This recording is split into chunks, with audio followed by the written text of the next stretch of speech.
Well, I don't know if you guys saw it like the other millions of people did, but Taylor Swift and Travis Kelce are engaged. Another Grammy incoming. Highlight of my year so far, I do have to say that. I feel like I said to Gina when she rang me specifically, knowing that I was in a meeting yesterday, exact time, she calls me and says, I know you're in a meeting, but Taylor Swift just got engaged. And I'm like, fucking amazing, fantastic. That champagne that I bought preempting the tariffs, finally I get to open a bottle. I'm excited. You get to pop champagne for Taylor, huh? Well, it's hard to find a reason at this point in life, but I know that Gina mentioned to us last week that a couple of things happened. Charlie Kirk. Oh, yeah. Charlie Kirk had a lot of feelings about this. I think he's majorly crushing on Taylor Swift, honestly. This was a direct quote. He said, I hope that this is something that will make Taylor Swift more conservative, engage in reality more, whatever the fuck that means, reject feminism, submit to your husband, Taylor. You're not in charge. So meanwhile, he's going to change his name to Travis Swift. I'm so excited for that. The best thing that could ever come out of this, other than great publicity for her new album drop on October 3rd, is for Travis Kelce to change his fucking name. And that would be hilarious. Everyone's heads pop off on the right. The first thought I had was, oh, thank God, she's probably doing this because Trump has, of course, anointed her as not being hot now. So as soon as a girl's not hot, they've got to grab the next empty chair. I think that's goofy. I think this is... I like 30-year-old weed-smoking cat lady. Absolutely. Taylor Swift. This is the hottest she's ever been. I agree. And I want to call out to our audience that all of the men in this room, because there's more men in this room than just Norris. We've got our gentlemen behind the scenes. We're debating top Taylor Swift albums before we came on the air today. Folklore, period. I'm super here for it. I'm a Reputation girl myself. Definitely Reputation girly. What about you?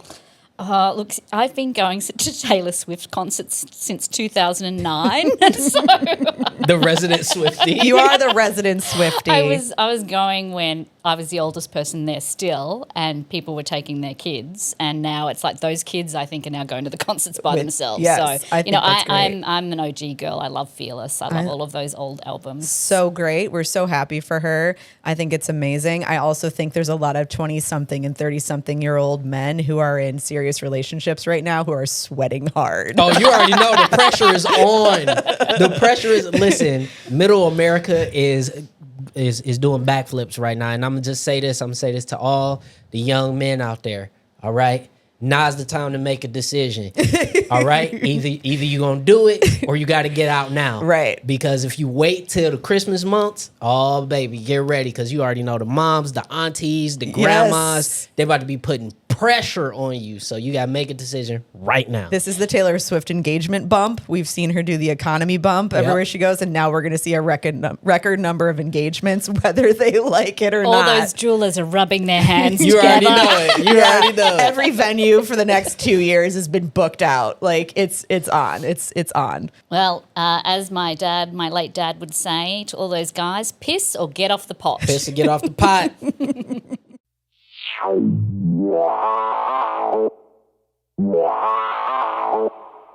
All right. Well, welcome back, everyone, to another episode of The Point of Disorder. I'm Adrienne. I'm Julie. Norris is back. We are so happy to have Norris here again for the second week in a row, this time sitting in for Gina. That's right. It's like testosterone has returned. Not to say I'm the most manly man, but hey, it's a change. You balance us out. Yeah. Pat will be so happy. We love Pat. We By love the way, you, before Pat. we even get deep into the show, hi, Pat. Hi, Pat. Well, I'm really glad to be back. Last 2 weeks that I've been out, have been pretty good for my mental health. I'm not going to lie, but it's been awesome to listen to the pod this past 2 weeks as a fan. And speaking of which, if you are a fan or you're not a fan, but you listen anyway, go ahead and please leave us a like, a comment, share us, tell your mom about us, tell your Pat about us. Follow us on social media, wherever platform makes your fancy, at The Point of Disorder. And don't forget, we're on YouTube now, and thanks to these incredible young men behind the scenes, we've got a new set. It's so Yes. pretty. Look at it. If It's- you're listening to us, you're not seeing it. So check us out on YouTube and you'll see our beautiful new set. Thank you, boys, for Yeah. putting this together. They have now got all these skills they didn't realize they had. they can drywall. Who says woke men aren't masculine men? That's right. That's what I'm talking about. Well, I know that you've been super busy this week. You're getting personal invitations now from pretty important people. Yes, Bernie Bernie. Sanders, feeling the burn. He invited us to his rally, Fight the Oligarchy, in Kalamazoo this past weekend. I love that. Did he call you himself? Did he like pick up the phone and Look, he say has you've- people who spoke to my people.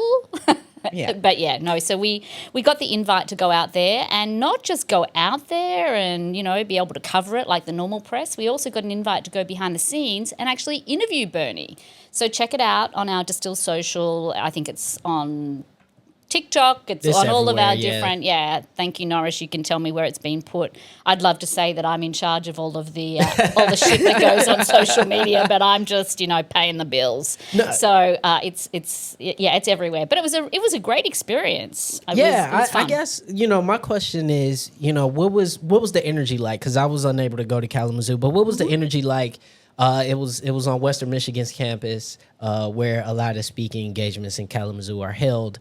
What was the feeling like, the vibe? Because as we know, the Democratic Party is kind of struggling in terms of public image, but there is a wave of progressives that feels like they got the juice right now. So were people excited to see Bernie and Abdul Al-Sayed, who was also there? Yeah, they were. I mean, I have to say to you, it's just I always look at like what's happening at that particular time. So first of all, there was a huge storm that just happened as we were entering Kalamazoo. Gina was driving, and it was a massive, massive storm, like rain that I've never seen before, even coming from the tropics. I come from the tropics. It was insane. So there was a huge storm, but we got there. The room was already full, like it was packed to the rafters, and I mean to the rafters. So the energy was very high. The vibes were, what I love about Bernie Sanders and Abdul, to be honest, they are very unapologetic about their positions. There is no fucking sitting on fences. They simply, they are who they say they are. And so there was very much that energy in the room. In terms of the crowd there, so this is the second Bernie rally I've been to in the past 6 months. The other one was here in, I think it was Macomb County from memory. And definitely that particular rally was obviously bigger because it's in, the area that it's in is basically in Metro Detroit. But it was a much younger crowd then. This was definitely, which really actually gave me a bit of hope as a progressive, looking at it through a progressive lens, is there were a lot of like your indivisible types, like people my age and older, women and men, and some would say old hippies. I don't say that because in my experience, there's a lot of these older people that have been doing this work for a long time. And not necessarily old hippies, they're just fucking people that believe in like human rights, right? Right for people to exist. Exactly. So they've always been quite moderate. Like there is a moderate sort of lens that a lot of these people look through, but they were all in for the, Medicare for all, universal health care. All of those topics were just standing ovations. Yeah. So it was a mix. There was lots of young people there. I have to say it wasn't the most diverse crowd in terms of like, I suppose you were saying to us the other day, though, Kalamazoo has a huge mixed race population. Yeah. Actually, one of the largest in the state. And, Kalamazoo is a very interesting place. I spent many, many, many years visiting Kalamazoo. And, it is one of our progressive bastions in the state. A lot of people don't know that. A lot of people think kind of Ann Arbor is the only place of like the hyper progressive, and even that is, take that with a grain of salt. But Kalamazoo has always been a really progressive place. As a matter of fact, I think it was the Proud Boys that showed up a few years ago and they got beat up by a bunch of people in Kalamazoo. I love Kalamazoo. And so it's that kind of town where it's like if like the Proud Boys or you don't the fuck with Klan, Kalamazoo. yeah, or somebody tried to bear down, like you literally would get beat up. So it's a very fun and interesting town, and the people there are very warm and very and very into sort of a realistic kind of progressivism, which is why I think to most people it kind of feels moderate from the outside looking in. But it's like this realistic progressivism where it's like, no, but we can do that though. Right. It's like you go to Kalamazoo and there's this feeling of like, oh, well, we should have healthcare for all. And there's yeah, we should be able to do that. I mean, the Kalamazoo Promise, that statewide is being replicated to send all kids to state college for free as long as that was birthed in Kalamazoo. That concept was started in Kalamazoo. So it's interesting that you say that. Sorry, Adrian, but it's interesting that you say that because it was definitely not a burn shit down kind of feeling. Yes. It was yes, that's just right. That was the feel. It's the right thing to do. I want to kind of go back off to the Kalamazoo Promise because you know that has been such a great program for students from Kalamazoo and the people, the government in Kalamazoo, the people who have been kind of working on all of that. They also recognize this need that some of these kids are living out of their cars because they can't afford rent. So how are they able to kind of support these kids in other ways through food assistance, through housing assistance as well, so that they can go to school and finish their degrees. These are things that are common sense. They're totally attainable. And if a smaller city like Kalamazoo can make that happen, that can happen anywhere across the state, across the country. Yeah. So, I love that you brought that up about Kalamazoo. And I love that you got to go see Bernie. We did. And you know what? I just have to point out, I walked into the room and the first thing he said was, I hear you guys have a great podcast. Oh, hey. We love that. Bernie, please come visit. Yes. Come visit. Shout us out. Come in for an interview. We have a great set here. It'd be awesome. Yeah, that was pretty exciting. But he was really, I have met Bernie before and he was a little more grumpy when I've met him before. He was definitely, and I did kind of say to the guys, you know what, just Bernie can be a little grumpy. Mm-hmm. He's not a young man, but he was really upbeat. He was fun. He was excited to see us. It was a great interview. Gina did a great job. So it was, listen, I would be grumpy if, people were taking over cities and, I'm grumpy in general. I'm Fascism grumpy in makes me grumpy. Yeah, exactly. I don't blame him. Fascism makes me fucking grumpy. You know what else makes me grumpy? Just Trump. I mean, in general, Trump makes me super grumpy. And I know that there's been a few things kind of swirling around him this week. We know that Trump is old. He's 79. Yeah. Right? He had this massive bruise on his hand that everyone started pointing out. Memes were being created. I was seeing memes created where it was JD Vance's face. There was it looked like a tattoo. There was all kinds of shit that they were turning this bruise into. And then he was trying to use makeup to cover it up. He's sitting in interviews, covering his hand, that kind of thing. So, he's got this old body he's walking around in, which is going to happen to all of us. But I think what's been really interesting is he recently did an interview and he was talking about how he doesn't think he's going to get into heaven. Have you heard about this? A lot of No, you're not. Yeah. What think? What yeah. are you saying? No shit, Sherlock. Yeah. I really. mean, he is 79. He's not got a lot of time left to kind of sort that out. Yeah. Listen, let me put it this way. I've seen plenty of the memes about his hand and stuff like that. And obviously the Twitter MDs hopped on and we're starting to theorize about what it could be, this, that, and the third. But my thing is this, right? When the questions about Biden's health were brought up, I thought they were valid questions. And I thought the left did a terrible job at trying to shout it down. I'm like, no, dude is old. He is the president. Right. It is valid to ask if his physical and mental capacities are up to snuff. 100%. We know for a fact Trump has lost his mind. We know it. We see it happening. He's calling Gretchen Whitmer Christy Whitmer. Yes, he can barely. If you look at his past 4 press conferences, that first of all, almost all of them, he's been seated. He's been in the Oval Office, and he can barely string 4 coherent sentences walk down together. The carpet from Air Force One. Yeah, he's drunk. He's in a serpentine pattern.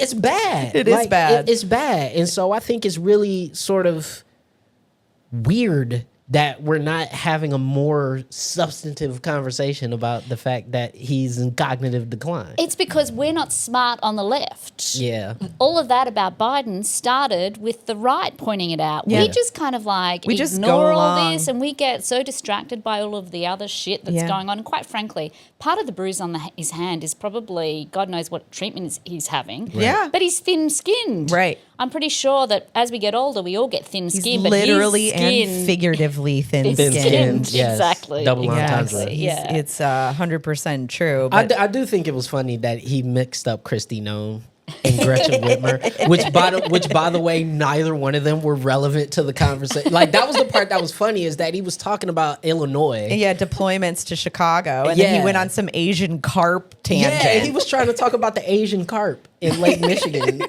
And that had nothing to do with the National Guard taking over. And so he somehow mixes up Kristi Noem and Gretchen Whitmer. Yeah. Brody is out of here. He's done. He's Yeah, lost his Yeah, mind. he's definitely he's not okay. But he was not okay in his last term. So I mean, none of this is surprising. They voted him in knowing that dude is old and, you know, has untreated fucking syphilis, basically. Allegedly. Allegedly, maybe we don't really know that. Where are these files at? The dossier probably talks about that a little bit. Well, I mean, speaking of Trump's melting down, like, and in general, the right, they've had a lot of meltdowns this week. Not just about Taylor Swift, but also about the Cracker Barrel logo. Okay, explain this to me, because as somebody who thinks Cracker Barrel is the most disgusting food on the face of the planet, what is this? Why is this a big deal to anyone? Okay, well, I have no idea. I'm an immigrant. I've been to Cracker Barrel once. And I've also only been once, and I've lived here my whole life. Well, that was like an excursion as to trying to understand the culture of America. So we went to Cracker Barrel. It's a weird fucking place. But I am going to pay tribute to Cracker Barrel just for one moment. Okay. Because I do feel like all of a sudden, America is united. Everyone is not happy with this Cracker Barrel, like, rebranding. But quite frankly, the old brand was some oldie-timey guy leaning on a fucking barrel. A cracker on a barrel. And what's a cracker? I don't white even know what a person. cracker. What do you It's mean a by a cracker? white person. Oh, right. It's a derogatory term for a white person. oh, okay. A cracker. Right. Like okay. that's the joke. Yeah. That was lost on me, and now they've turned it into, well, they had turned it into just the words Cracker Barrel. But let's face it, that old fucking oldie-timey cracker on a barrel, that's not attractive to, like, the younger generation. Surely no one's going, oh, I don't can't know wait anybody to go into a under Cracker the Barrel. age of 45 who's ever gone to Cracker Barrel. Yeah, I mean, so Purposefully. as a person who I have worked in branding and design and advertising my entire career, I have actually rebranded brands, like big brands. Like Febreze. Were you were you involved in this? I was not. Okay, I don't play with that shit at all. But I have done rebrand. Like rebrands can go off the fucking rails. Yeah. All the time. They really can. Like HBO and Max merging, and now is it HBO I still Max? don't know Is what it it Max? Is it like what the fuck is it? Nobody actually knows, and it's very confusing. The Cracker Barrel thing is like Cracker Barrel is hemorrhaging money. They have been for years. They got somebody in there who's like, I got an idea. We're gonna rebrand. We're gonna take down all the shit off the walls. Like when you walk in, it's like an old country timey store, right? Like Oh, it's you've got- revolting. I itched when I walked in there, and all that old shit that they're selling. It's like They this is started weird. selling alcohol a few years ago. That was a as big deal. well. Yeah. Like they're Now you're looking more appealing. they're Yep. having like this kind of identity crisis because they're losing money. So they're like, okay, I got an idea. We're gonna remove the cracker and the barrel, and then we're gonna make this kind of stretched out. Like it looks like something you could do in PowerPoint. Like I don't know, somebody got Canva. paid. It's Canva. Somebody got paid $500,000, $1 million to fucking rebrand. Okay, like so of course it's terrible. The MAGA problem or the Republican right problem with it is like, you know, make America great again is the whole slogan. It's the Yeah. whole let's go back in time to a time when women minorities had less rights and the white man had all the power, right? Oh, so they rocked with Cracker Barrel because it feel like home. Nostalgia. Okay, you have right? explained that to me, but then I feel like everyone was pissed off, not just the right. Why but was the left pissed off? I don't didn't know. catch that. Everyone seemed to be pissed. At any rate, I want to two things I want to say. The first thing is that Cracker Barrel should get nominated for a Nobel Peace Prize. Why? Because they've brought everyone together. Just a couple of days ago, they announced that they're actually going back to the old logo. They're going to go back. And it's because people like Byron Donalds, who I think is a congressman from Florida, I believe. He tweeted this. He was so pissed off at Cracker Barrel. He said, in college, I worked at a Cracker Barrel in Tallahassee. I even gave my life to Christ in their parking lot. Hang on. Now, I need you guys.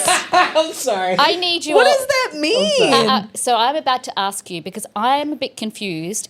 Is giving your life to Christ losing your virginity here in America? No. Like in the back of like a Ford Pinto That's or what I'm something. trying to understand. Like, so what he means is like he was with a pastor and he like renounced his, worldly sins and decided to become a clergyman. What are you doing with basically. the Okay, more Cracker Barrel parking questions lot. in a Cracker Barrel parking lot? That's the weird part. You usually do that at church. crazy. And so the connection, I mean, maybe Cracker Barrel is holy ground for him. Okay, that's fucking very wild. odd. That's fucking wild. So you've only eaten at a Cracker Barrel once. When have you eaten at a Cracker Barrel? Yes. I instantly vomited though. Did you really? I did actually. I'm not joking. What did you eat there? I've only eaten there once. I don't know. It's a traumatic event, so I forgot what I had. I want to point out I didn't eat. I walked into the gift shop area and basically we walked out. I just walked in because I wanted to see what it was like. I didn't eat. What is okay, here's another question for you guys. When I was a kid, the 24-hour breakfast place I would go to was Denny's. Mm-hmm. We would go there after kid shenanigans, bowling, movies, whatever. Yeah. What is the name of the equivalent Denny's in the South? Waffle House. Waffle House. Yeah. Thank you. Yeah, Waffle you get House. the hash browns and they put a square of cheese on it. Yeah, Waffle House. These are the three things. It's Cracker Barrel, Waffle House, and Denny's. And IHOP. And IHOP. And if you look at the way Cracker Barrel also did their rebrand, it looks oddly similar to Waffle House, Denny's, and IHOP. They're all just a shape, and then there's a name inside. Yeah, pretty much. I love that you think this through. I had not thought. This is the branding czar. It is. But apparently I did read that their new brand was based on, because it's supposed to look like a A PowerPoint deck. no. What are they famous for? The food that they're famous for? The pancakes and the biscuits? Biscuits. Yeah. Biscuits. It's supposed to look like a biscuit. The does- color of a biscuit. And I'm like, ugh, no, I've never if- had a biscuit, but that looks disgusting. That yellow color is not either way. Everyone melting down over it is fucking crazy. And I think it's this. We just talked about Sydney Sweeney and eugenics a few weeks ago. Okay, but this is the same thing. Yeah. Anytime there's any kind of cultural moment, if this was maybe pre-Trump years.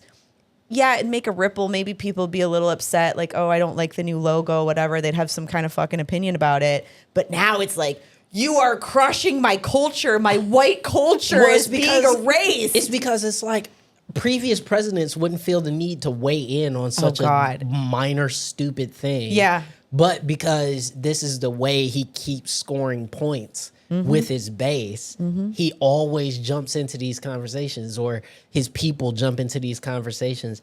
And it's my politicians should not have time to be talking about Cracker Barrel. It's also a distraction. Yeah. Remember that this is just, they're still fucking carting people away. That's what I'm Right. saying. They've We got- still haven't released the Epstein That's files. right. Exactly. Okay. So Rep. Ro said the DOJ has only turned over 1% of the actual Epstein files. That's because 99% of them include Trump's name. That's why the only Well, it Want them was I'm trying to unredacted. remember. It was a congressman. I think he was from Tennessee that he got caught on a hot mic, basically saying oh yeah, he all up and through the files, basically. And It took 1,000 fucking FBI staff to go through for 2 weeks, 24 hours a day to go through And to I'm basically shocked. mask his name across those files. but it's at this point, so it's we get that. Let's say we get 100% of the files with the House Oversight Committee, and we go through each page, and we say, okay, there was an entire paragraph redacted there. That's Why? him. Right. That's him. Literally, what are you trying to hide for? And I'm shocked that the FBI even has 1,000 agents left after Doge has gone through everybody. This is the thing we're spending our fucking time on. I'm seriously waiting for the next terrorist attack to happen. I've been saying that every week on the Yeah. podcast. We've been saying how protected and how safe do you feel because when the people are fucking running they around? can't destabilize better than him. Yeah. That's why they haven't done it. Like what? Okay, all the attack would do is galvanize the American people. Truth. That's all it would do. Absolutely. Is get us on the same page. yeah. Yep. So For a minute. like Cracker Barrel. like Cracker Barrel, Yeah. but for real, like for a hot minute, all it would do is get everybody on the same. Yeah. But then that also gives everyone it gives the administration the permission to suspend habeas corpus, to suspend elections, to deploy National Guard to Exactly. fucking Chicago. A terrorist attack could not destabilize the U.S. better than Trump already has. Yeah, so that's interesting. I wonder if there's going to be something incoming at some point. So Let's I don't hope know. not. Wink, wink. Let's hope We're not. suffering but, enough. I mean, you know, Well, I'm just saying, like tinfoil hat. I've I watched know. enough 24, Right.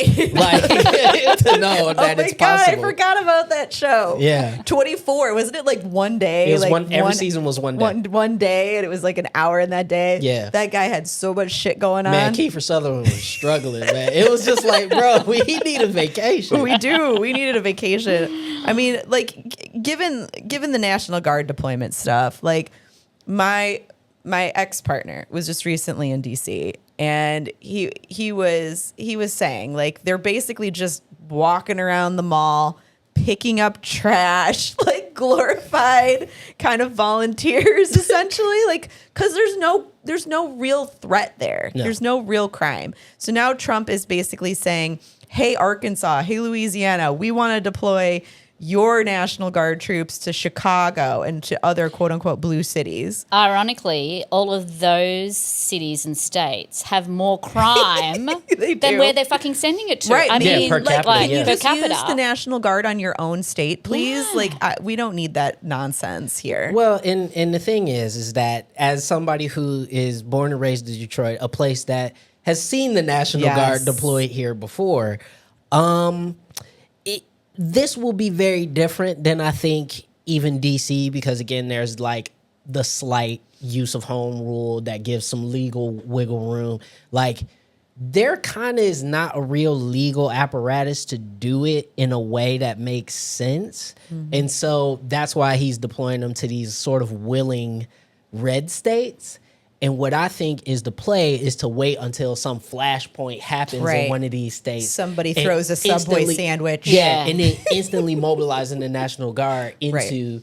Michigan or Illinois or, you know, Georgia or Right. wherever. You were talking about this the other day, and I've thought about it a lot because I think what is going to happen, we're really lucky it hasn't happened already in LA, already in DC, is that someone simply, you know, gets hit by a car, or, you know, someone hears, you know, something fall down and it sounds like a gunshot, and Right. they turn, because they're armed, right? All of these Oh, yeah. National Now they Guard, have they're armed. their weapons. That they simply they turn around and shoot somebody, Yeah. and there's a fatality, and there's the start. Yeah, That's basically gonna all be of this the- is waiting for a Crispus Attucks, you know, Kent State Yeah. type moment where people protest or people are upset about something, and one National Guardsman or one police officer goes a little too far, gets a little too scared, gets a little too trigger happy, and kills someone. And at that point, we are under complete martial law. Yep. And if you, not to get too nerdy, but if you look at military strategy and positioning, that is why they're deployed in these Multiple areas. in these multiple areas specifically for that. Yeah. So the West Coast is completely surrounded. Colorado's completely surrounded.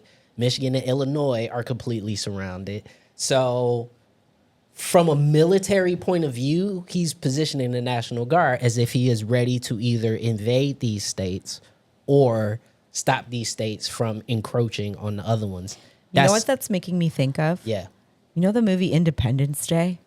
Yeah. We got the aliens. Where all the and aliens they were in come with certain their, areas. Yeah, they come with their giant mothership. You know what I'm talking about? No idea. This is one of the best science on. fiction movies ever Jeff made. Goldblum. And Will Smith. Back when Will Smith was the summer, Yeah, like he would make $100 blockbuster million. guy. Yeah, what are you Like saying? the ship like came in and it peeled off smaller ships and then landed them in different cities across the world. And like Jeff Goldblum's like, yeah, like chess pieces on a board. Yeah. Come on. You gotta watch that movie. I don't watch sci-fi, guys. I've got Okay. enough It's completely drama worth in my it. life. It's completely I know. worth Like, it. You it's should watch here.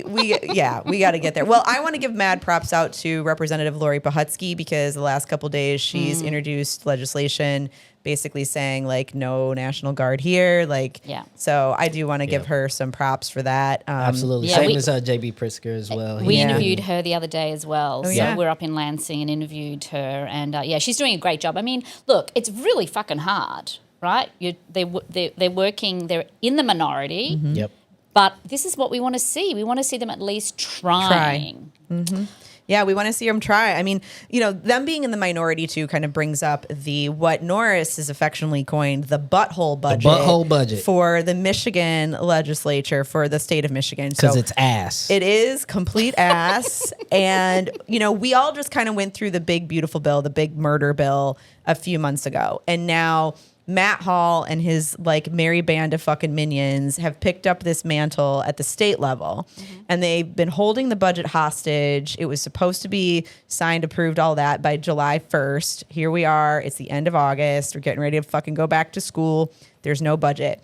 So the other day, Matt Hall and the fucking minions drop this 800-page document at everybody and said, okay, you got an hour to absorb this, and then we're going to vote on it. And before that, when we were actually in Lansing last week, he tried another ploy, which was to get the House to vote on not getting paid Yeah. until the budget was passed. Which, by the way, could you imagine your manager coming to you and saying, until we clear these shelves, nobody gets paid. Right. But we got to Exactly. take a vote on it. Nobody's going to vote for that. That's not how that fucking. That's not how how that government works. should fucking work. That's not how you should run a company. Yeah. You know, let alone you be here and basically volunteer your time. And I just want to point out that most of our state representatives, they're making like less than $70,000 a year.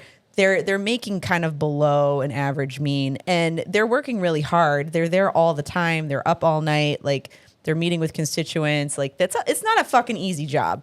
And I've been asked to run before, and I'm like, no, thank you. You say fuck too many times. You wouldn't be able to run. I wouldn't be allowed. I feel like this podcast No. is going to take that away. No. Can I just point out There's too much on anyone me here now. that has any sort of, you know, aspirations to run for No, office? there is that's no all- aspirations. That's left the building. Matt Hall did, before he did all of that, he ran away from us, Norris. That's right. That's that little right. bitch. Again? Again. He's always running from you guys. We Peter went- Griffin, who knew he could even run? Well, it was not even a run. It was like, honestly, I could have, had I been able to jump behind the guard and the woman that he was hiding behind, I would have been able to get him even at my age. But yeah, that little bitch, he ran away. We were there to ask him what he was doing and what he had to say to those parents, because school is going back this week. Yeah. School is going back this week, and we have not had a budget. So you've got teachers, you've got parents, you've got students going back to an education system which is not funded. Right. It's not funded, and they are already making cuts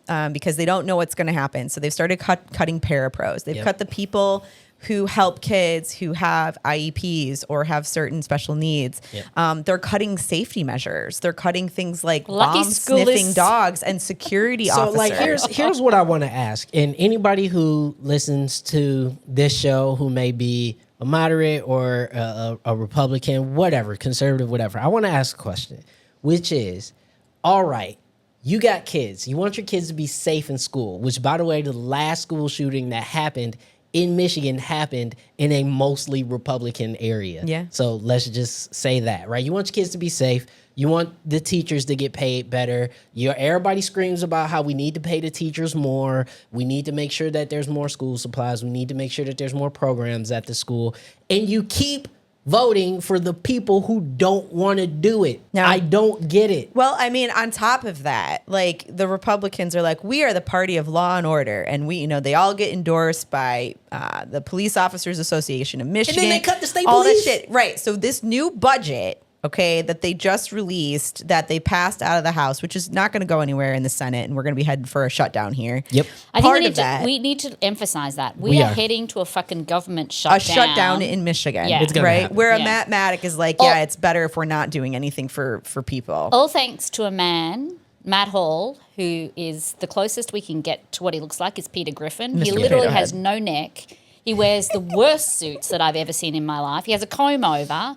And Look, I'm not for body shaming anyone oh no, I except totally for Matt am Hall. with Matt Hall. Yeah, Except for Matt Hall. Yeah. Like when you say he runs away from you, like I'm picturing that just like him kind of shuffling kind of quickly. definitely right? Peter Griffin. I mean, we don't have a heart attack or anything getting out of the building. But like Matt. Adrian, let's just run through some of the bullet points Oh, yeah. of So this many bill because like things. I think again, people it's 800 pages long. The Right. average human being is not gonna have time, let alone an hour to read through everything. But let's just talk about what's in this bill Yeah. so people can understand what's going on. Oh, yeah. So I mentioned the police and fire. So this party of law and order, this budget would actually eliminate over 300 full-time employees in the state police. So like, okay, cool. They also they want to be the new Doge. They want to bring Doge to Michigan, something that they've talked about.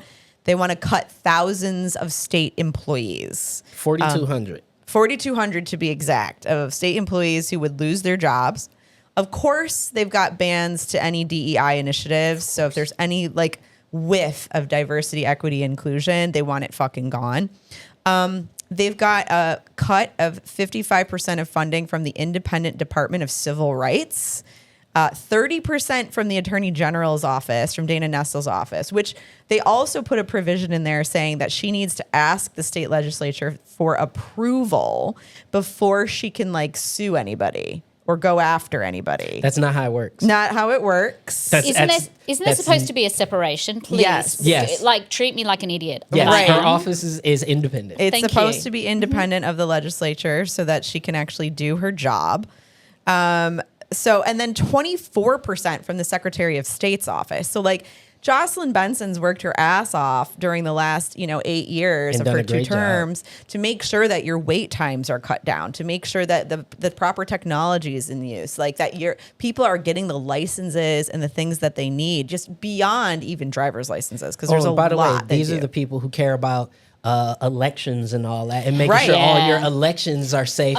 And yet, let's defund the Secretary of State's office to make that significantly harder. We need to take a moment and grab onto our irony and our anger Yeah. and remember that that's the whole purpose. It is. They It do is. not want the elections to be run properly. Basically, that's what because this they is all want to for. they want to cheat. Correct. To win. Here's another point that I just want to hit, and I want to hit very hard for everybody out there who is in the voting public of all economic backgrounds. This budget would cut $300 million away from food assistance programs. Oh yeah. So when you're talking about that, we just went through the big beautiful bill or whatever, and that cut food assistance at the federal level. So now this is cutting food assistance at the state level. Yeah. So you're getting cuts from both sides of things. It also is looking to reduce Medicaid spending as well, which we know with the murder bill from the federal government was also eliminating money that was coming back to the states. And it's fucking insane. They're also trying to cut tuition loan relief for physicians that work in underserved and impoverished communities, so rural areas. Yeah. For 'Cause example. the city, listen, let me explain this to y'all. The city is going to be fine. Yeah. Grand Rapids is going to be fine. Yeah. Detroit's going to be fine. In terms of medical coverage, we Right. have more than enough hospitals Yep. in Metro Detroit. Who's going to suffer? The middle of the state, the Upper Peninsula, places where, people vote Republican. So my thing is again, y'all, like just use your brains. All right. And Right. just read what they are proposing, which is basically get sick and die. Get sick and Yeah. die. Get sick they and don't give die. a shit about you.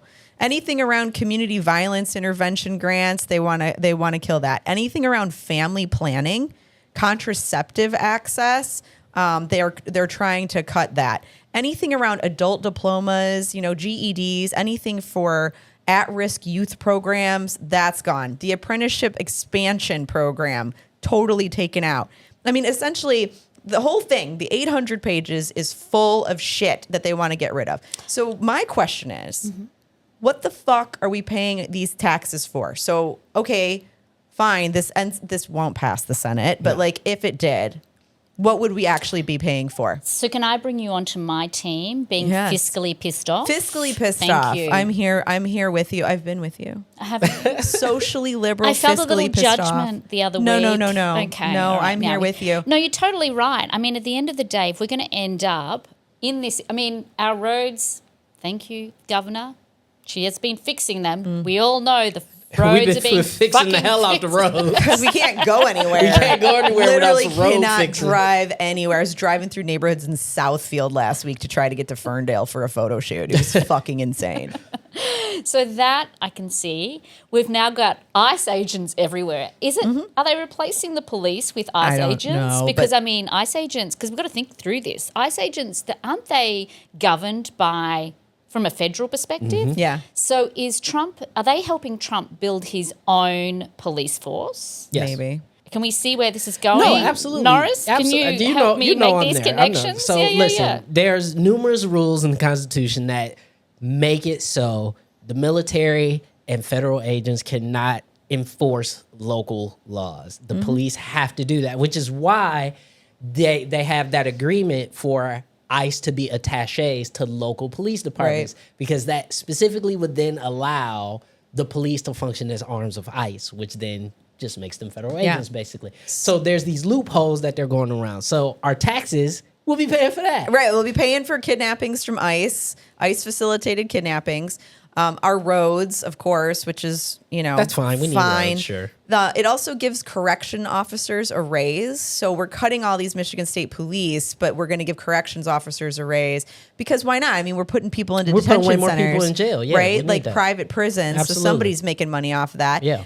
Direct care workers are also getting a cut from that. And then like a big line item on here for spending, a copper mine in the UP. We don't. Hold on. Stop. We're Copper about mine. to get rid of pennies. Hey, man. Why do we need a copper mine? We need a We're fucking literally copper about to mine. stop minting pennies, Copper mine. which, by the way, is a bipartisan thing. Right. No one uses pennies, and we're about to get rid of them, but we're going to have a copper mine. Copper mine in the UP. I don't think of even all make- the jobs it'll we create, don't even- Norris. we don't Nobody even fucking build- lives in the UP. We don't even put copper in houses anymore for Right. pipes. right. What are we doing? I know. I don't know what Hey to man, say to we you. want billions of dollars for this copper mine. Somebody's I making money off this. am budget. going- Yeah. Oh, I'm- that's exactly it. Somebody is like, oh, I've got a lot of copper and Yeah. I want to mine it. I've Yeah. got a lot of tools. We to got do- copper mining. I want a drink. And we You got want a ice drink? agents. I need Okay, a we'll get drink. the boys to make us martinis. We need martinis. So apparently there was a recent Gallup poll that came out. Gina sent it to us the other day that says that in general in America, drinking is down. Alcohol consumption is down, except amongst self-identified Democrats. Like we are drinking way more. And I mean, it's kind of a well duh. Like, Yeah, of course. we need to cope somehow. Yeah.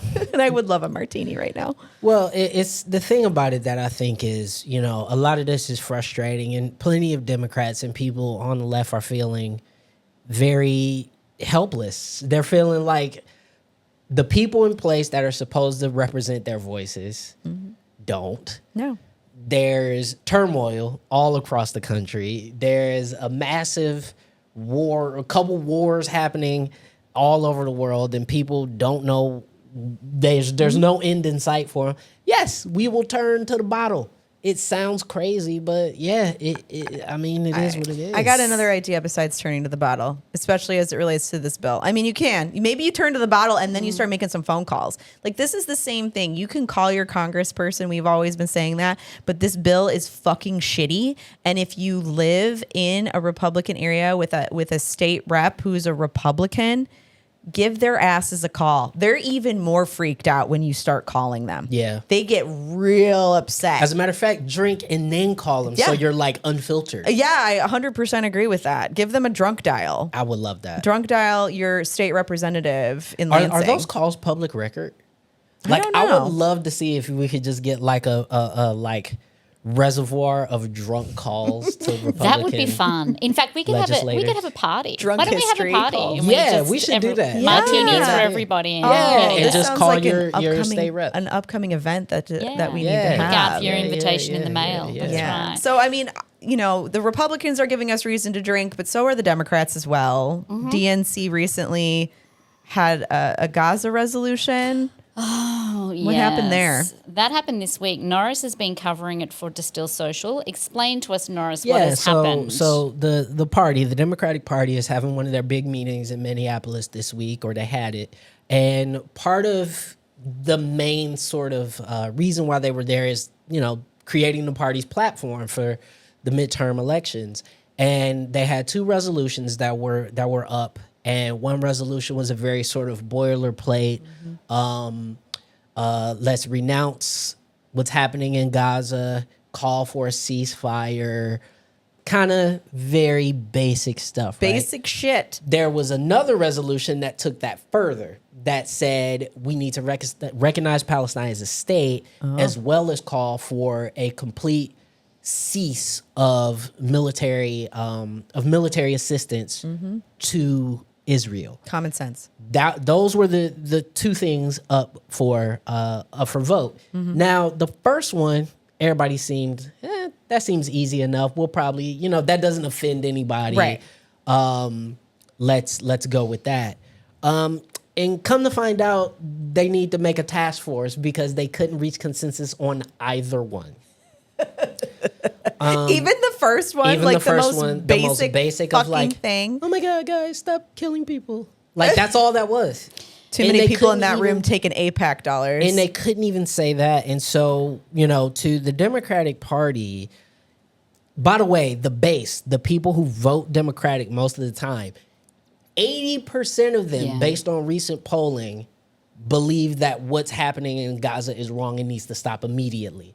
Another, 55% of that 80 believes that there should be a complete cessation of military assistance to Israel, Right. in this context. So if it's just a matter of listening to the base and doing what your base wants you to do, this would have been a foregone conclusion, but it's not. And this is why the Democratic Party is in turmoil and why the brand is in the mud, because you're not even listening to your base. So we also did a poll. Distill Social did a poll, and I think over 90% of the people in our poll basically were all for the resolution that was which went the furthest. Yeah. So that says a lot about Distill Social followers. But you know what? You're exactly right. The reason people are so pissed off, why is your brand so bad? These feel like very simple fucking decisions. Yeah. They're positions that most of the world is holding at the moment. And this is after they've already made the decision as a party to not support Zohran Mamdani and his race for New York mayor, to remove their support for Omar Fateh and as he ran for mayor of Minneapolis. Yeah. Like, these are all things that people pay attention to. And I forgot which legislator said it, but somebody during that meeting sat up at the DNC and said, do you know how this looks to your Middle Eastern voters? Do you know how this looks to what has been one of your strongest bases for the past 50 years? You've basically told them, we don't care about you. we don't give two shits about you, your people, or even those of you who run for office. We do not care. And how are they supposed to take it? So, And more than that, to young people, they've just spent, a couple of months ago, they spent $1 million on getting some sort of a fucking consultant to come in and help them get the, the Joe Rogan of the left. You don't need Joe Rogan of the left to get to young men and young people. You need to just fucking listen to what they're saying. It's You not listen that to complicated. what they're saying and fucking implement policy and work. Like, it isn't that hard. Like, do the right thing. Be on the right Do the side right of thing. history. That's it. Why is that so fucking difficult? listen, Democratic Party, if you want to know how the young people feel about it, just listen to Head in Office, another great podcast that we have in the Still Social family. But it really is that simple. The polling is out there. It's not like the information is hard to find. It's just that there is an unwillingness for these people. When I say these people, I mean the Democratic Party, the power brokers. There's an unwillingness for these people to eat crow and maybe make slightly less money that year in order to win the midterm elections. I mean, I think that brings us to like a really big donor here in the state of Michigan with DTE and just money and politics in general. Absolutely. So I'm going to tie together almost everything we've spoken about today. I love a thread. So the first thread is that one of the big calls to action and one of the big talking points from Bernie and Abdul last Saturday night, I think it was, sorry, every day's blurs day to me, was about money in politics. A huge issue. Why are we drinking as Democrats having to drink so much, people on the left? Because of fucking money in politics. It is the Citizens United, if we go back all the way to there, where literally companies and corporations are treated as people, right? So they get to donate money. Is speech. Correct. And quite frankly, all of these companies, I don't know about you guys, but they have more money than me, just quietly. Significantly. So there's a new ballot petition that was approved last week at the Board of Canvassers, and it's called Michigan for Money Out of Politics. And it's basically, we've spoken about it before, we're going to have a special short podcast coming out shortly where we'll be interviewing the people that are behind it. And it's basically stopping companies like DTE and Consumers Energy, any companies, big or small, that have contracts of over $250,000 with the state government. This is all Michigan-based. We're going to be collecting signatures to stop them from being able to basically donate money to the politicians that make the decisions on Everything. what they get. Yep. So that ballot petition is hitting the streets this weekend. We're coming up to Labor Day, I do believe that's the holiday. I'm wearing white pants because I've been told it's the last time I can wear them. You could never wear them again I know, until Memorial for another Day. 9 months or something. So it's going to be out in the wild. It's called Michigan for Money Out of Politics. If you would like to help us collect ballot petitions and signatures, we'd love for you to join us. Go to distillsocial.com and you can sign up there and we'll contact you and get the ballot petitions to you, help us get out there in the wild and collect. We've got to fix this, and calling your Congress people is great, but honestly, like reproductive rights in 2022, if it's going to happen, we are responsible for making it happen. We are. So get to fucking work. And getting money out of politics is something that we've seen has bipartisan support, which I know is something that sounds like a cuss word nowadays. But, people, we all want this to change. We Right. do. We all want this to change. I hate having to do this, but Well, it's because the politicians themselves can't be trusted to do the right thing. They can't all be trusted to not take money from corporations. But I just have to point out, on last Friday at the State Board of Canvassers, State Rep Jim DeSana was one of the people who's a Republican. Oh, no. And he's a MAGA Republican who got up there and gave evidence basically spoke to why we need to get money out of politics. So this is absolutely a bipartisan issue. We can all agree that DTE should not fucking have more say than what we do as people in Michigan. That's So- right. Well, I feel like we've covered a lot of ground today. You know, Taylor Swift, Trump getting into heaven or not, and fucking butthole bills. You know, like we've done a great job. whole gamut. It's just a ton of shit. So it's beautiful to be back. I'm so glad to see you and your beautiful faces. So make sure you like us, you subscribe, you tell a friend if you like this podcast. That's right. See y'all later. See you next Thursday. Bye.